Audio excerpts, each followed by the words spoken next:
Hello students, today in this video we will discuss about Python loops. There are various types of loops in Python that can be used, but in this video we will mainly discuss about Python for loops. So let's start. First of all, we should know why we use loops in Python.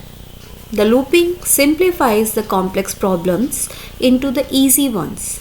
It enables us to alter the flow of program so that instead of writing the same code again and again, we can reuse the code.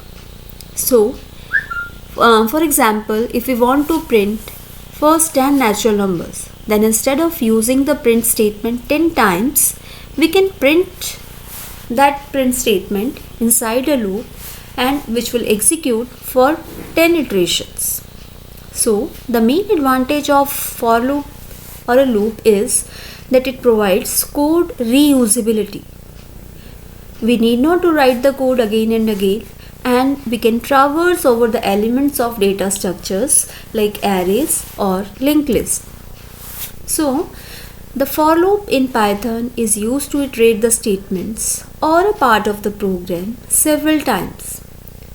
It is frequently used to traverse the data structures like list, tuple or dictionary. Now look at this syntax that is given here for the for loop. First of all, you will use the for keyword here, then the iterating variable you will take, in operator, and then you will give the sequence that can be a list, tuple or dictionary.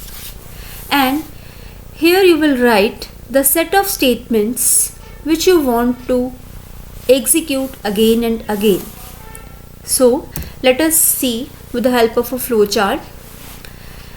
This is a flowchart that shows the for loop. In this decision box, we have taken the item from the sequence that can be a list, a string or a tuple or a dictionary. For as long as there are items in the sequence or in the list, this loop body it will keep on executing again and again till there are elements. When there will be no element in the sequence, then it will come out of this loop. So Python for loops can be used in two ways, by using sequences or by using range function. Let us see how we can use a for loop using sequence. The sequence is referred to as list, set, string, tuple and dictionary in Python. We can extract the elements of the sequence using for loop. Below is the syntax for loop. Look at this syntax.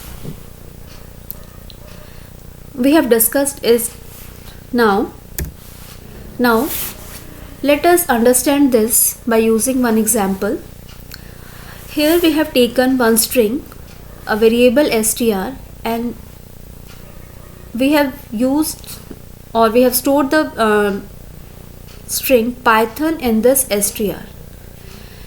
Now for loop is used here for I. I is the loop iterating variable in str.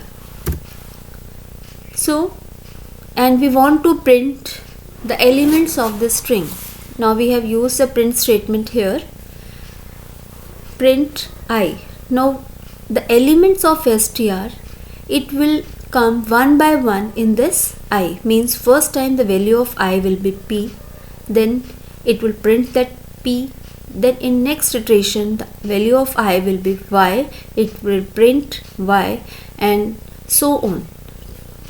It will keep on executing till n. After n, when there will be no elements, then it will come out of this loop. Then let us see what will be the output. The output will be Python. One by one it will print all the elements of that particular string. Now there is one code.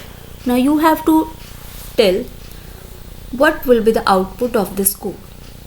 So you can pause the video and you can find out the output of this code and write it down in your notebooks.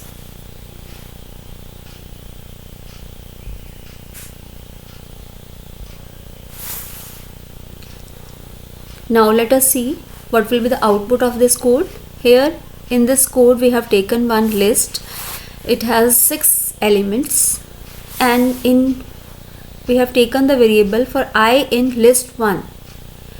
So one by one it will take the elements of this list 1 and print them. In case of print we have taken end is equals to, it means it will print the elements in the same row. So what will be the output? This one. I hope you have calculated the same output. So this is how we can use the for loop using sequences.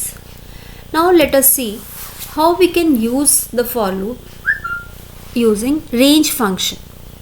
The range function generates the sequence of numbers. For example, if we execute the range 5, and it will generate the numbers from 0 to 4.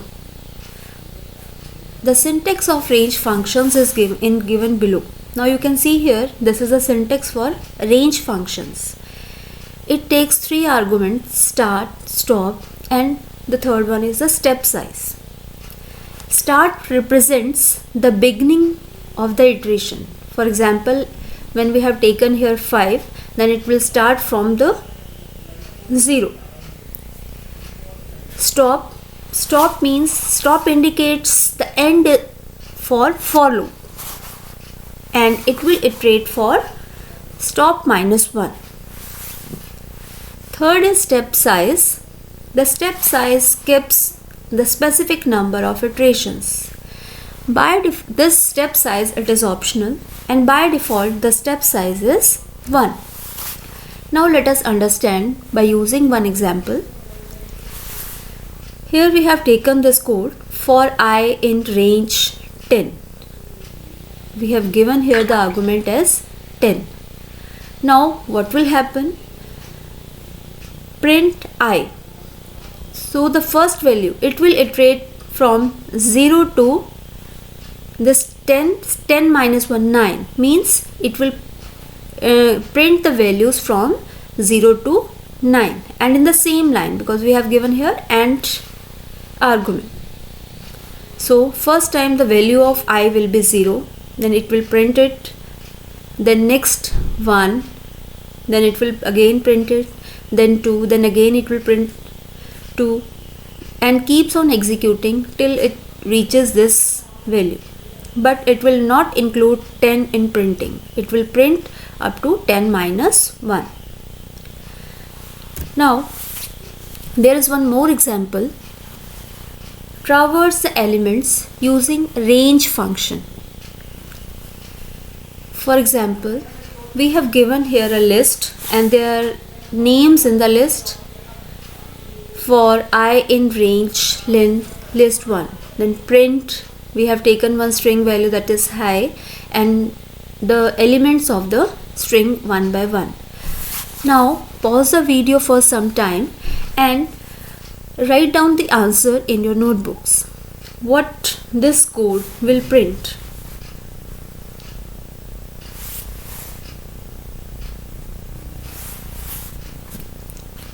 So let's see what will be the output. The output will be,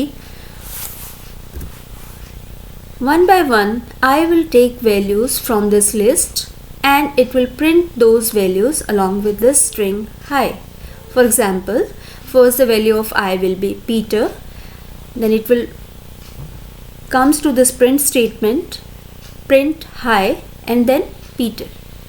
Then it in next line, then again next time the value of I will be Joseph, then it will print again hi Joseph, and keeps on executing the code till the end of this list.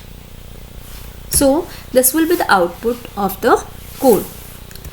I hope you have understood the for loop, how we have used the for loops, and how we have used in different situations while using sequences and using range function. So thank you.